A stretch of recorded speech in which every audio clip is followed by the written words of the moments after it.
perbincangan kita hari ini mungkin sangat dinanti-nantikan masyarakat Kabupaten Jepara terkait dengan kesuksesan KONI Kabupaten Jepara ini dalam pergelaran Porprov ke-16 di Jepara. Ini bisa disampaikan Pak Samsul terkait dengan prestasi yang dicapai oleh KONI Kabupaten Jepara dalam gelaran Porprov kali ini. Silakan Pak Samsul. Terima kasih. Mungkin yang pertama ya Mas, yang mungkin saya perlu luruskan bahwa ini bukan sekedar hanya kesuksesan KONI, tetapi ini kesuksesan pemerintah daerah.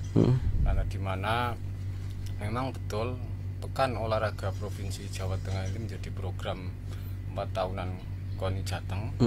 Tetapi pelaksanaan di masing-masing daerah itu adalah pemerintah daerah masing-masing sesuai SK PP Porprov kepada 6 tuan rumah.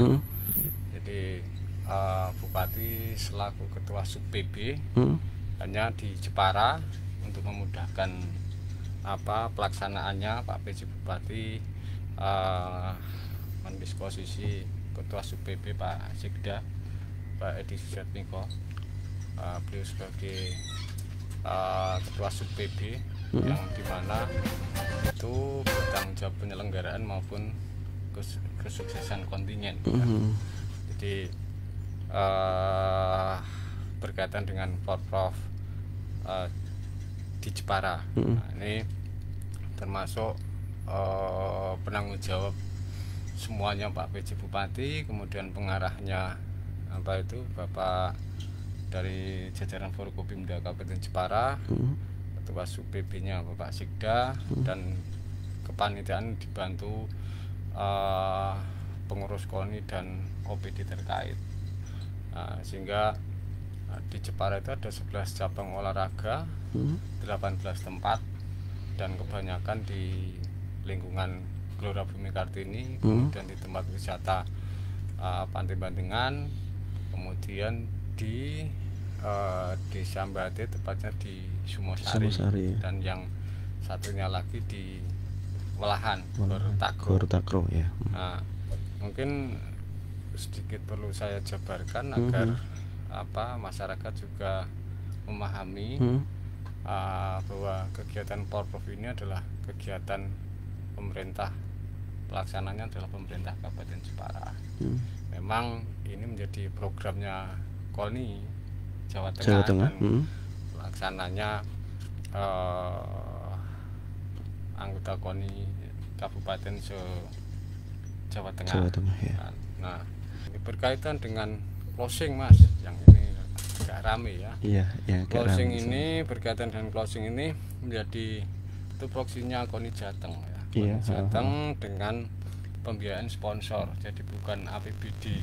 Nah, ini yang masyarakat kadang salah paham, APBD nganggap adila. Ini kita ini hanya ketempatan. Jadi dari awal itu memang kita sebenarnya nggak siap tuan rumah. Oh iya? Nah, saya masih ingat. Gimana ceritanya Pak? Bisa diceritakan kepada sahabat Erlis itu Pak? Iya. Jadi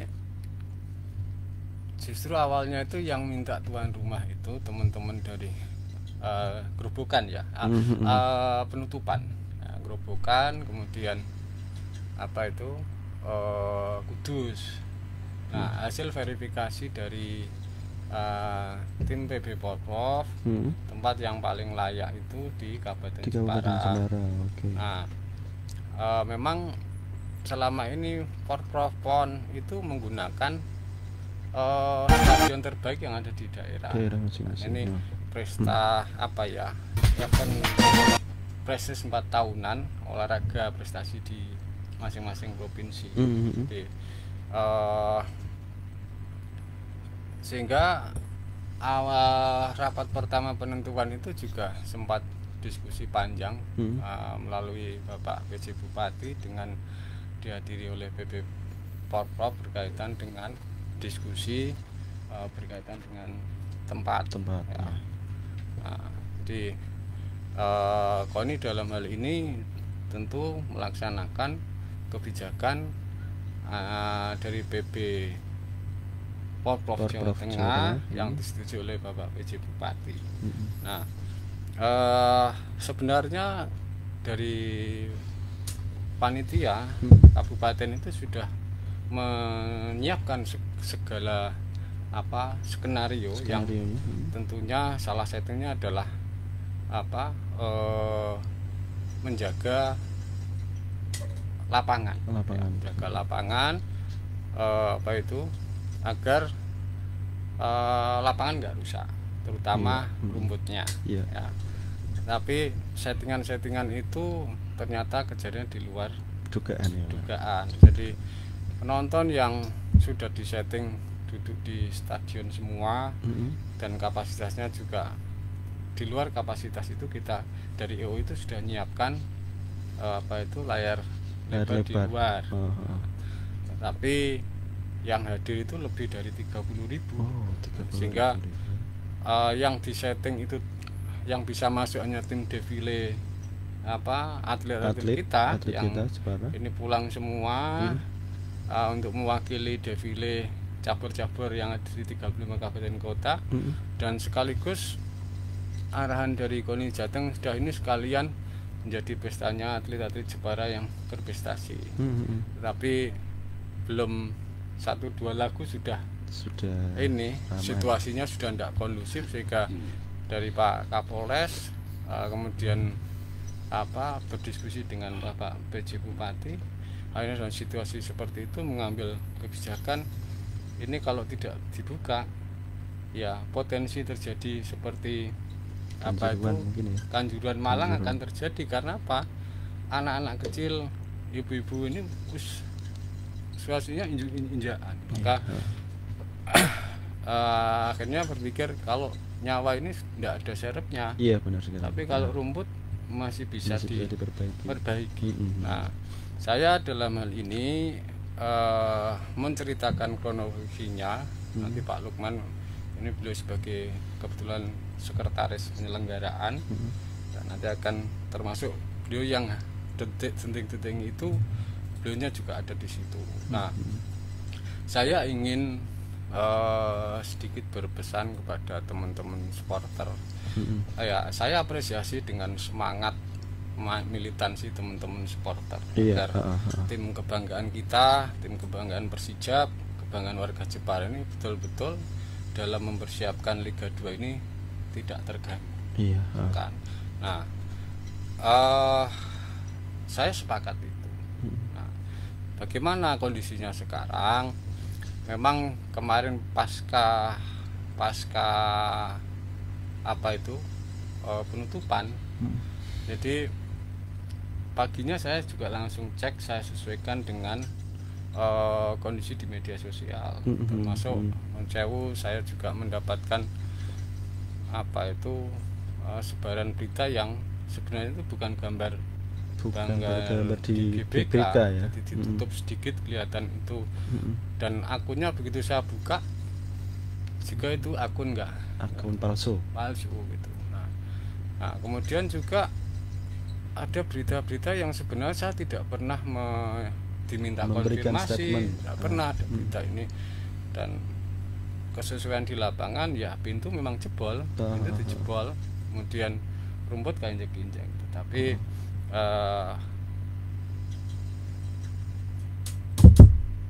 kami punya waktu untuk bagaimana memperbaiki, yang harapannya memang tidak mengurangi semangat dari teman-teman supporter, yaitu Persijap Liga 2-nya tidak akan terganggu lapangan pasca Porprov. Karena sebenarnya kalau lapangan itu sebelumnya itu sudah memang nggak normal, Mas. Yang pastinya sebelum event dilaksanakan pastinya dari KONI ataupun teman-teman itu pasti sudah melakukan survei ya, Pak.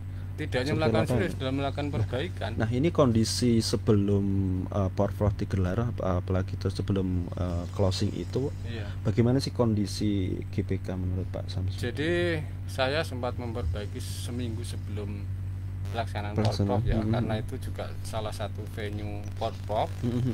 Jadi pasca uji coba Persijap dengan Lamongan ya, terakhir dengan satu Lamongan. Yang menjadi catatan saya pada waktu itu adalah lampu skor yang otomatis, dan iya, saya langsung koordinasikan dengan kepala PUPR dan panitia, alhamdulillah diperbaiki. Yang kedua berkaitan dengan rumput lapangan yang dulu kelihatan jalannya itu nggak mengalirnya, dan itu bisa dicek di jejak digital pada saat uji coba itu banyak rame ini lapangan, tetapi saya tidak mau itu menjadi alasan ya Pak ya. Yang saya inginkan harapan publik, harapan teman-teman terutama supporter Persijap tidak terganggu dalam mengarungi Liga 2. Maka atas arahan Bapak PJ Bupati baik kepada PUPR juga kepada kami untuk bagaimana segera merespon. Maka kemudian saya juga berkoordinasi dengan Pak Sekda selaku Ketua SPB, sekaligus juga minta arahan bagaimana lapangan dalam waktu, karena informasinya itu awal bulan September ya, Liga 2.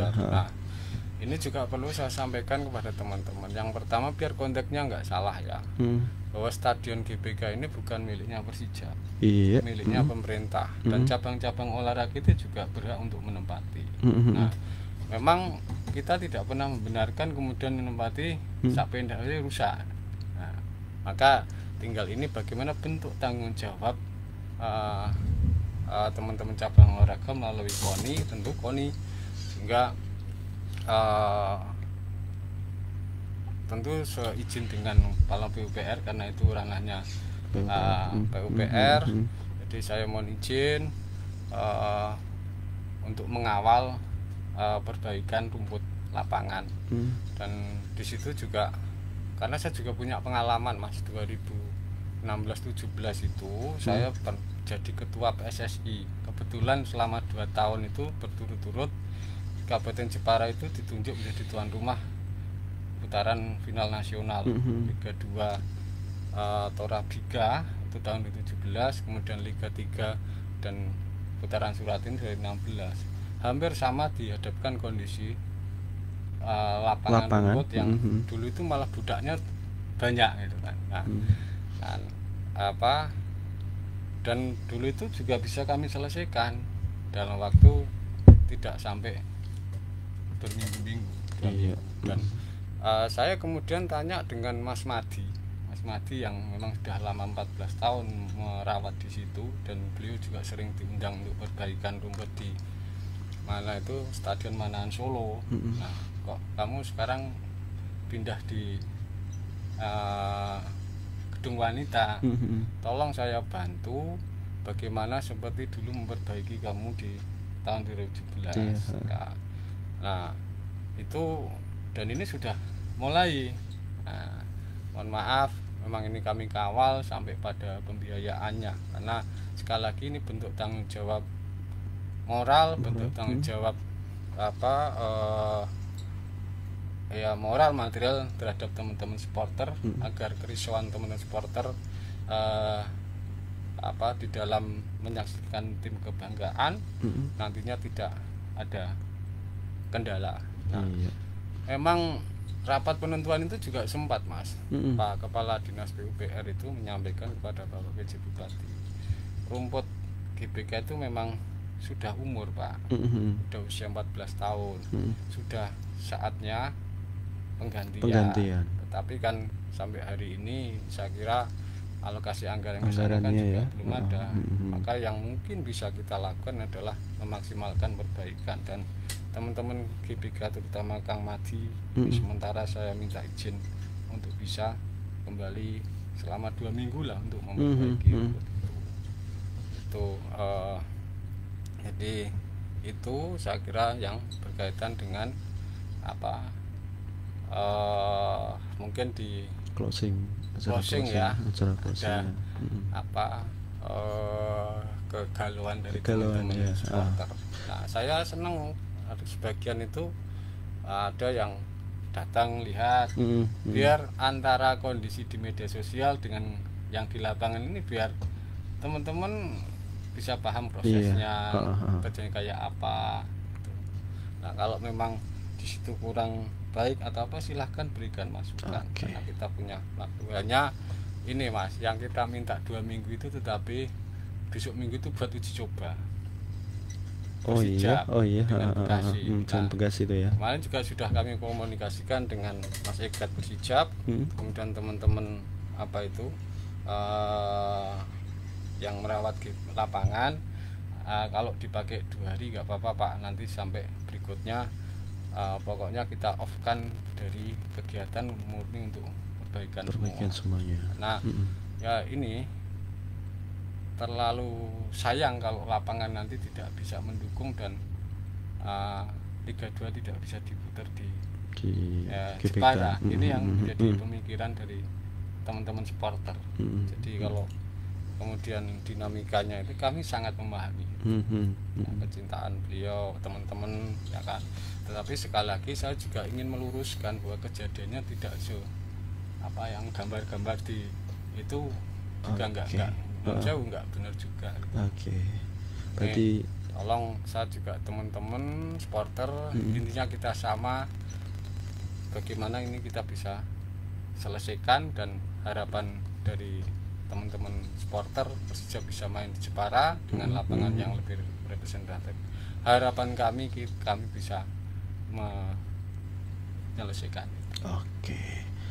Dan itu sahabat RC terkait dengan penjelasan terkait dengan kejadian closing ceremony yang tentunya banyak sekali diperbincangkan di media sosial, sehingga dalam artinya KONI ini melawan hoax ya Pak ya, karena ada berita-berita di media sosial yang seharusnya tidak cuman ada beberapa hoax kan yang menyerang baik ke Pak Samsulnya langsung atau ke KONI-nya sahabat RC. Jadi memang di sini KONI berada di Radio Erlisa untuk meluruskan apa-apa yang mungkin sahabat Ersa kurang tahu. Nah, untuk sahabat Ersa yang pengen tahu atau pengen ngerti sebenarnya apa sih yang sudah dilakukan dan akan dilakukan terkait dengan baik closing ceremony-nya atau dengan KONI yang akan ke depan, ataupun prestasi apa saja yang telah diraih dalam Porprov di atlet Jepara atau seperti apa, silakan bisa chat melalui WhatsApp di 081805 805 805 804. Kita ke Mas Lukman. Mas Lukman silakan untuk menyampaikan isi hatinya Mas Lukman. Siap, Mas Ferry. Baik, para pemirsa dan pendengar setia Radio Erlisa, bicara soal tentang perhelatan penyelenggaraan Pekan Olahraga Provinsi yang ke-16 tahun 2023, khususnya di Jepara ini harus dipahami dalam konteks bahwa perhelatan agenda Porprov atau Pekan Olahraga Provinsi ini adalah agenda pertama. Artinya bahwa ini sudah menjadi event yang sudah terjadwalkan secara nasional di setiap provinsi. Nah, kali ini di tahun 2023 ini kemudian jatahnya atau Jawa Tengah yang kemudian melaksanakan sebagaimana agenda dari teman-teman KONI Jawa Tengah. Nah, tadi di awal sudah disampaikan oleh Ketua Umum bahwa pelaksanaan Pekan Olahraga Provinsi di Padiraya khususnya di Jepara ini kan bagian dari amanah dari surat edaran keputusan dari provinsi, di mana Jepara ditunjuk menjadi salah satu tuan rumah di Padiraya.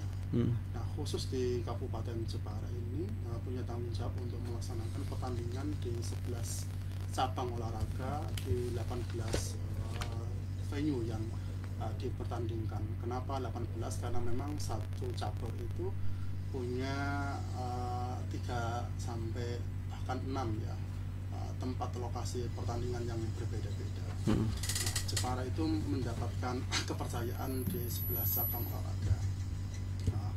Nah, kebetulan Mas Ferry dan pendengar Erlisa, saya di kepanitiaan oleh Ketum KONI kemudian diamanai menjadi sekretaris penyelenggara. Saya punya tanggung jawab di dalam pelaksanaan ini adalah memfasilitasi, menjahit mengkomunikasikan terkait dengan suksesnya penyelenggaraan POPOR di Kabupaten Jepara.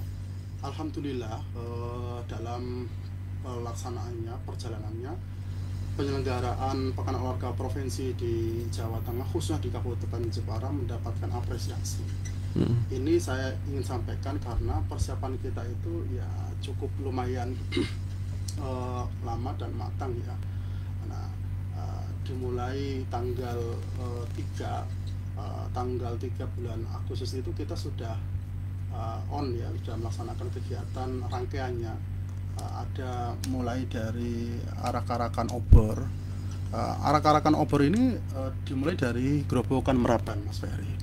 Saya anggap bahwa arak-arakan obor ini sukses karena ini juga penilaian dari teman-teman panitia besar di Provinsi Jawa Tengah bahwa yang paling meriah dalam penyambutan arak-arakan obor di 6 pati raya adalah di Kabupaten Jepara. Ini bisa dilihat dari dokumentasi ya, jejak digital, bagaimana penyambutan masyarakat Jepara dan panitia di Kabupaten Jepara juga sangat antusias begitu. Sampai kemeriahannya itu sampai di pendopo, dan ini tidak berhenti. Setelah tanggal 3, tanggal 4 itu juga kemudian agenda selanjutnya adalah menyerahkan api obor, karena ini menjadi simbol semangat api abadi di Merapen itu dari Grobogan agar menyala selalu ya. Kemudian diserahkan yang menyerahkan sendiri adalah Ketum KONI ke panitia dari Padi, karena ini bergiliran diserahkan. Kita menerima dari Kudus, kemudian Kudus diterima Jepara, Jepara kemudian diterima di Padi. Ini pun juga tidak kalah, perjalanannya pun juga sangat meriah begitu, dan ini juga diapresiasi. Artinya apa? Pelaksanaan penyelenggaraan ini betul-betul didukung oleh semua komponen. Jadi pemerintah, kami di KONI, kemudian masyarakat Jepara pun juga antusias untuk menyambut dan juga mendukung kegiatan helatan ini. Setelah itu kemudian tanggal 5 itu dimulai pelaksanaan pertandingan di 11 cabang olahraga, Mas Ferry dan semua pendengar Radio Relisa. Alhamdulillah, karena kesiapan dan komunikasi yang baik antara panitia dan juga dinas terkait seperti tadi yang disampaikan oleh Ketum, bahwa aspek penting juga salah satunya adalah terkait dengan fasilitasi untuk perbaikan 11 venue. Full total keamanan TNI Polri. Itu jadi keamanan dari tadi rangkaian acara juga disupport dari awal oleh TNI Polri, kemudian Satpol PP dan juga relawan teman-teman dari Ansor dan Panser. Itu semua sengkuyung itu loh, sehingga 11 cabang olahraga untuk tempat pertandingan ini di backup betul dari kesiapan fasilitas, kemudian keamanan ya, akomodasi hotel, masyarakat sekitar itu sangat mendukung. Lebih-lebih karena tadi juga disampaikan oleh Ketum bahwa pertandingan ini di 11 cabur itu kan 7 kan di area GBK. Ini itu betul-betul melibatkan partisipasi masyarakat di ring 1 di GBK itu, area Jongbatu itu, karena memang mereka yang berdekatan secara langsung dan mendapatkan nilai manfaat. Ini tidak hanya orang Jongbatu tetapi semua masyarakat, karena tanggal 5 itu juga dibuka yang namanya Bazar UMKM. Bazar UMKM ini berbeda dengan bazar-bazar yang dilaksanakan di event-event sebelumnya. Kalau bazar ya kenapa beda? Karena bazar pelaksanaan di POPOR kemarin itu betul-betul dibuka untuk umum. Jadi siapapun pegiat atau pelaku usaha itu bisa langsung mendaftar secara langsung. Jadi tidak ada istilah kemudian ini dari dinas, ini dari langsung, enggak, semua bisa berpartisipasi secara langsung. Dan itu dari tenda yang sudah disediakan oleh sponsor melalui tim EO yang dirijini oleh teman-teman HIPMI itu ternyata antusias mendaftarnya itu dari tenda yang disediakan 80 ternyata ada 150 yang sebenarnya siap gitu. Tetapi karena memang kesediaan tenda, maka kemudian demi efektivitas ya sudah kita memang mengakomodir yang 80. Dan ini betul-betul kemudian menjadi catatan masukan. Dan karena memang yang dirasakan oleh teman-teman pelaku bazar UMKM, dia betul-betul mendapatkan income ya, secara ekonomi mereka betul-betul omsetnya di luar yang mereka perkirakan. Jadi satu hari itu mungkin kalau di kegiatan-kegiatan bazar itu kan mungkin untuk nutup apa ya, sewa stand ya. Ya itu mungkin Lebih sudah ya? alhamdulillah, tapi ternyata enggak. Satu hari saja itu sudah lebih untuk menutup umpama biaya retribusi, karena memang kita tidak mengenakan apa ya, semacam kayak dia harus bayar sewa atau apa, enggak, hanya mereka retribusi untuk keamanan, kebersihan dan listrik 100.000 per hari. Itu mereka itu omsetnya sampai tembus, yang kecil itu 700-800, ada yang sampai yang paling off the record itu 20 juta semalam itu. Dan ini tidak mengada-ngada, dan itu disampaikan oleh pelaku bazar UMKM. Artinya apa? Bahwa pelaksanaan POPOF ini tidak hanya bicara soal tentang olahraga, tetapi ada dampak ekonominya, dan ini dirasakan betul oleh semua masyarakat. Di luar itu, teman-teman ngapunten, ini yang juga perlu juga disampaikan dan diketahui oleh publik, bahwa teman-teman di ring 1 itu juga umpama yang pengen apa itu jualan PKL di lingkungan itu enggak, kita nggak larang masyarakat itu, termasuk kemudian keamanan parkir itu betul-betul pure dikelola oleh masyarakat. Jadi ini yang harus juga diketahui oleh publik. Jadi panitia tidak meminta sepeser pun, itu betul-betul dikelola oleh masyarakat. Artinya apa? Ini memang menjadi hajat bersama dan kemudian menjadi pesta bersama. Nilai ekonomi itu juga yang kemudian menerima adalah masyarakat. Pelaku yang besar seperti kayak pelaku hotel, kemudian hostel dan lain sebagainya, itu juga menerima nilai manfaat yang besar, karena selama helatan 1 minggu full itu semua hotel, hostel dan apapun itu bentuknya penginapan full semua itu. Sehingga ini yang juga harus dicatat, bahwa kita itu juga sukses dalam helatan ini, sukses dalam penyelenggaraan karena tidak ada akses, persoalan yang memang berarti, kemudian juga prestasi yang nanti mungkin akan disampaikan secara detail oleh Ketum. Tapi kalau boleh saya ingin menyampaikan bahwa nanti mungkin dikembangkan, bahwa catatan kami di KONI itu, sepengetahuan saya, bahwa ini catatan terbaik selama helatan 64 tahun. Karena kenapa saya bilang 64 tahun? Karena POPOF ini dilaksanakan 4 tahun sekali, Mas Ben. Ya. 4 tahun kalau ini ke 16, maka dikalikan 16 itu kan 64 tahun, dan ini kita jadi tuan rumah pertama kali. Dan tahun 2018 pelaksanaan di tahun sebelumnya itu 4 tahun sebelumnya. Kenapa 2018? Karena ada kemakan Covid ya, sehingga kita 2023 pelaksanaannya harusnya 2022. Itu di ranking berapa tuh? Di ranking terakhir 10. Dengan raihan terbaik itu 19 emas. 19 emas, 17 perak dan 5 perunggu.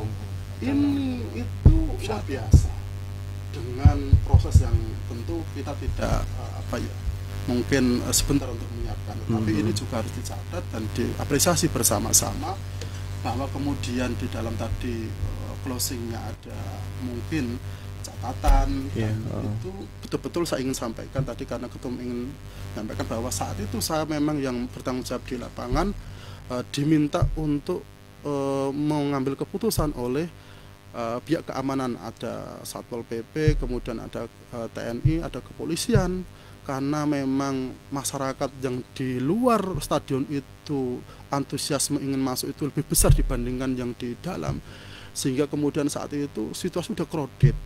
Satu pintu atau beberapa pintu itu sudah jebol. Tapi jebolnya itu tidak seperti yang dibahasakan di media, ya memang rusak lah karena didorong-dorong. Kemudian saat itu arahan dari pihak keamanan, satu-satunya jalan yang terbaik adalah membuka semua pintu agar masyarakat bisa masuk ke dalam, sehingga nanti tidak dikhawatirkan terjadi mungkin korban nyawa. Betul, seperti Kanjuruhan. Sehingga itu keputusan bersama dengan berbagai tentu pertimbangan, dan itu juga disetujui oleh PJ Bupati, pihak PUPR. Dan salah satu alasan kenapa saat itu tidak dibuka langsung, karena khawatir soal rumput, karena memang skema kita di dalam venue-venue itu. Tetapi karena kondisi rumput pun juga oleh pihak PUPR mengatakan bahwa ini kondisinya juga kering, juga dari kondisi awal yang 100% itu hanya sekitar 20% yang memang rumput asli, sehingga tentu kita perbaikannya tidak terlalu berat begitu. Yang selanjutnya Mas Ferry, yang terakhir yang saya sampaikan, nanti Ketum juga menyampaikan bahwa helatan Porprov ini juga harus patut disyukuri. Saya ingin menyampaikan karena saya bertanggung jawab penyelenggaraan, khususnya di 11 venue dan wabil khusus venue sepak bola. Venue sepak bola Mas Ferry dan para pendengar RRI itu, saya ingin sampaikan Gelora Bumi Kartini tahun 2022 ketika kita itu mau melaksanakan perhelatan Porprov itu, bisa dilihat kondisinya. Pertama, atap tribun VIP itu, VVIP dan VIP itu hampir rusak semua karena kena angin puting beliung. Itu tidak ada perbaikan. Tetapi karena saat itu kita sudah ada SK keputusan bahwa Porprov itu dilaksanakan di tahun 2023, PJ yang saat itu memang baru ditunjuk, kita ajak ke stadion. Saya masih ingat betul peristiwa itu. Saat itu sore-sore itu saya menghadap sama Ketum, sama tim KONI, sore kita ketemu, langsung sore itu juga kita ke GBK sama Pak PJ itu, Pak Edi itu baru ditunjuk itu selama 1 minggu kalau nggak salah beliau itu. Nah dari situ kemudian langsung diperintahkan pada Pak UPR, ditelepon saat itu di depan kita semua agar dilaksanakan perbaikan terutama atap itu. Apa yang terjadi? Akhir 2022 November September pokoknya itu akhir 2022 akhirnya ada perbaikan atap itu yang saat itu memang sudah tidak dalam kondisi baik-baik saja. Kemudian masuk di tahun 2023, kemudian ada pengecatan semua venue itu, perbaikan. Kemudian ada pembersihan semua tempat itu, termasuk kemudian yang terakhir sama oleh Ketum tadi, minggu sebelum perhelatan Porprov itu, kondisi lapangan itu karena banyak netizen, banyak masyarakat yang mengeluhkan kondisi pertandingan aliran bola itu yang tidak rata, maka kita minta PUPR saat itu juga untuk melakukan perbaikan. Jadi ada nilai manfaat besar yang hari ini kemudian juga harus patut diapresiasi. Efek dari Porprov itu semua venue termasuk GBK itu ada perbaikan semua, karena memang ada ngapunten teman-teman Mas Ferry bahwa itu ada aturan main yang harus dipatuhi dan dilaksanakan, karena di semua venue itu supervisi oleh Pengprovnya. Jadi kayak umpama sepak bola, sepeda, kemudian woodball, squash itu setiap bulan, 2 bulan sekali mereka itu inspeksi. Renang itu hampir nggak lolos. Jadi renang juga mendapatkan nilai manfaatnya, isi juga, semua ini harus kita patut syukuri. Maka kami pun juga berharap masyarakat ini juga melihat secara komprehensif bahwa mungkin tadi di akhir ada catatan soal tentang masyarakat yang masuk, tetapi harus dilihat prosesnya ini. Umpama ngapunten kalau tidak ada apa-apa, belum tentu ada perbaikan di venue. Ini masih sebegitu itu saja begitu. Gak mungkin dong kemudian Persijap terus diminta untuk memperbaiki, karena memang Persijap itu posisinya sebagai apa itu Pak, ya dia memiliki klub, tapi kan yang GBK-nya ini kan fasilitas pemerintah, fasilitas umum. Jadi sekali lagi itu yang mungkin saya bisa tambahkan Mas Ferry untuk proses penyelenggaraan Porprov ini begitu. Matur suwun.